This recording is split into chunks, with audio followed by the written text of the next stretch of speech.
কি মানবদা, কি খবর, কেমন আছেন? আরে অর্ণব ভাই যে, কি খবর, কেমন আছো বলো? এসো এসো, বসো বসো, এখানে বসো।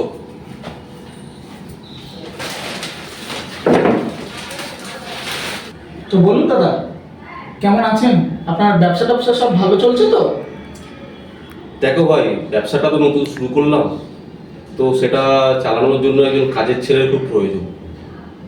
তো তোমার কি কেউ সেরকম চেনা জানা আছে? না গো দাদা, আমার এরকম কোনো চেনা জানা ছেলে নেই। তাহলে কি করা যায় বলো তো? একটা কাজের ছেলে না হলে আমার খুব অসুবিধা হয়ে যাচ্ছে। তাহলে আপনি একটা কাজ করুন না, সংবাদপত্রে বিজ্ঞাপন দিয়ে দিন। ধুর, সংবাদপত্রে বিজ্ঞাপন দিয়ে কোনো কাজ হয় না। আলবাত হয়। এই তো গত মাসেই আমি বিজ্ঞাপন দিলাম, আমার দোকানে একজন নাইট গার্ড চাই, আর সেই রাত্রেই চুরি হলো। तेजस्वी लोग हैं हमारे पास, कितने शानदार।